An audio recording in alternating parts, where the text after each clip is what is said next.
The first thing I learned about the planet Vealoria was that silence there was not empty, it was watching. The second thing I learned was the warning. Do not look at the Queen's hair, my escort whispered as we passed through the crystalline gates of the royal citadel. And under no circumstance touch it. I was not a soldier, a noble, or a diplomat by birth. I was a xenolinguist, pulled from Earth's crowded academic halls and thrown into the heart of the galaxy because I had an unusual knack for decoding non-human, symbolic languages. When the Interstellar Coalition received a summons from Vealoria's ruler, an invitation no species had ever received before, they needed someone who could understand not just words, but meaning. The Queen of Vealoria had issued a single condition for the meeting: one human envoy, unarmed, unaugmented, and unbound by rank. That envoy was me. The citadel interior glowed with living light. Walls breathed slowly, veins of bioluminescence pulsing like a heartbeat. Vealorians stood tall and elegant, their skin like polished obsidian threaded with silver markings that shifted as they moved. Every one of them watched me with eyes full of calculation and something else. Fear. We reached the inner chamber. The doors opened without sound. And there she was. Queen Ashuriel sat upon a throne grown from a single arc of crystal. She was taller than any Vealorian I had seen, her posture regal, her presence overwhelming. But it was her hair that made my breath catch. It flowed like liquid starlight, long strands shimmering with colors I had no words for, drifting as if underwater, though the air was still. It was beautiful in a way that felt dangerous. Before I could stop myself, I stared. The entire room reacted. Guards slammed their spears into the floor. Advisors hissed warnings. The air itself seemed to tighten. The Queen rose slowly. Her voice echoed, not through sound alone, but directly into my thoughts. "Human," she said calmly, "you have been warned." I swallowed hard. "Your Majesty?" I meant no disrespect. She descended the steps, her gaze never leaving mine. "On Vealoria," she continued, "my hair is sacred. Only one being in all existence may touch it." I nodded quickly. "Your future husband."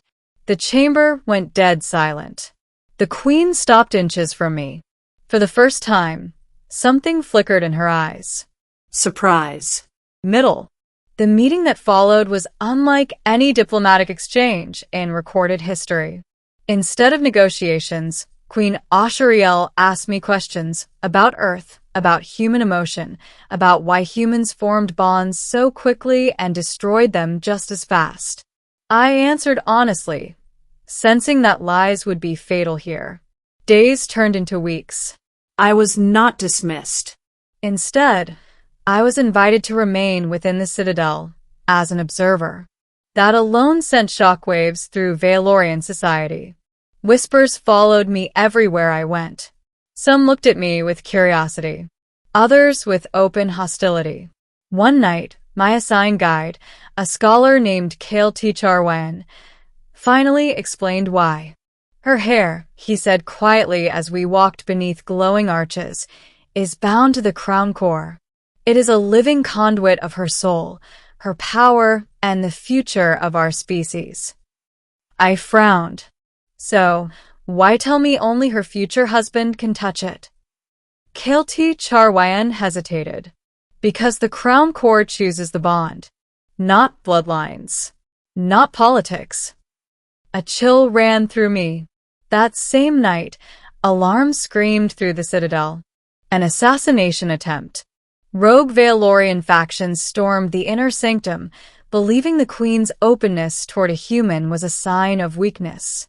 I was dragged from my quarters by guards and shoved into a side chamber as energy weapons lit the halls. The doors sealed. Then silence. Moments later, the wall dissolved into light. Queen Ashuriel stepped inside, her expression controlled but strained.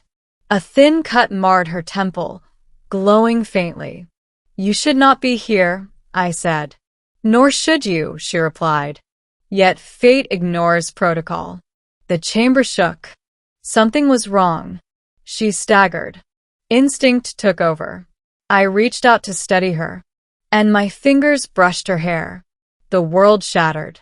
Energy exploded outward, throwing us both to the floor. Light and sound collapsed into a single sensation as visions flooded my mind. Valoria's past, its future, stars being born and dying, and at the center of it all, her. The crown core responded. When the light faded, the queen was staring at me in shock. Her guards burst in, weapons raised, then froze. The silver markings on the queen's skin were glowing brighter than ever before. Kelti Charwen dropped to his knees. The bond has been acknowledged, he whispered. By the crown core itself. The queen rose slowly. Her voice trembled, not with fear, but with something far more dangerous. Only my future husband may touch my hair, she said softly. She looked directly at me. And now Valoria has chosen. Ending. The aftermath nearly tore the planet apart. Half the council demanded my execution, claiming the bond was manipulation or sabotage. The other half feared what would happen if the crown core was defied. Riots erupted beyond the citadel. Ancient prophecies resurfaced, texts that spoke of a starborn outsider who would change Valoria's path forever. I was confined, guarded at all times, while the queen faced her people alone. Days passed. I expected anger, condemnation. Instead, Ashuriel came to me one final time before the Convergence Council convened. You did not choose this, she said, standing across from me in a quiet garden where glowing petals drifted like snow. Nor did I. I met her gaze. If this bond threatens your world, I'll leave. I'll return to Earth and never come back. She stepped closer. Do you know why the crown core binds through touch? She asked. I shook my head. Because touch requires trust, she said. And trust cannot be forced. She reached out, this time deliberately, and placed my hand against her hair. There was no explosion, no vision, only warmth, connection. The council's verdict came at dawn. The bond would stand, but not as conquest, not as domination, as unity.